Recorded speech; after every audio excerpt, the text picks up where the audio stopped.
আশিকের রাসূলেরা মানুষের মৃত্যুর অর্থ এক বাহন থেকে আরেক বাহনে রুহটা চলে যাওয়া মাত্র। আপনি মনে করেন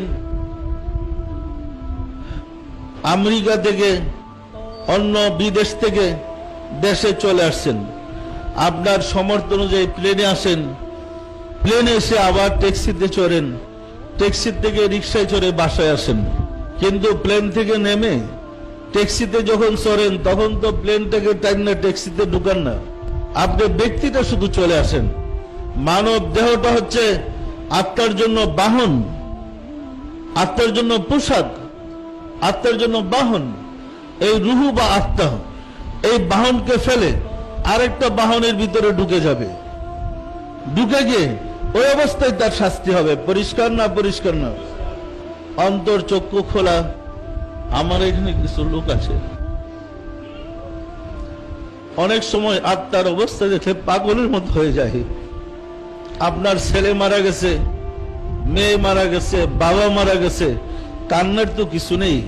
মোরাকাবা করে দেখেন রুহটা কোথায় গেছে, ইল্লিনে গেছে না সিজ্জিনে গেছে। জানতে শিখেন, বুঝতে পারবেন আল্লাহর রহস্যময় জগৎ সম্বন্ধে। আশিকের রাসূলেরা ধর্ম না জানার কারণে আমরা ভীষণ বিভ্রান্তিতে পড়েছি। এই কারণে এলমের তাসফের শিক্ষাই একমাত্র আপনাকে আমাকে মানুষ করতে পারে। মানুষ না হওয়া পর্যন্ত কারো মুক্তি হবে না। আত্মার সুরতে যে মানুষ নয় সে তো পশু, পশুর আবার মুক্তি কিসের? জীব জানোয়ারের কিসের মুক্তি? সুতরাং আমাদেরকে মানুষ হইতে হবে।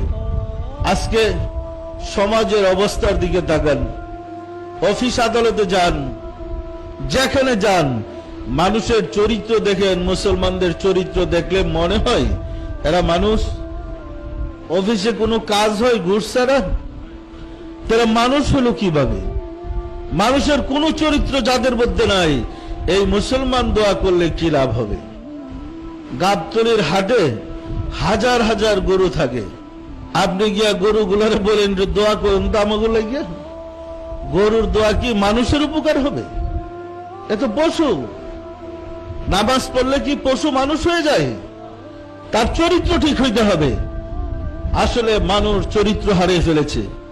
চরিত্রের অধপতনের কারণে আমাদের মধ্যে আসছে পরম শান্তি। আশিকের রাসূলেরা, আশিকের রাসূল হওয়ার প্রথমই শর্ত আমাকে চরিত্রবান হইতে হবে, আমাকে মানুষ হইতে হবে। আমরা যদি মানুষ না হয় আমাদের পরিত্রাণ হবে না। হবে? হতে পারে।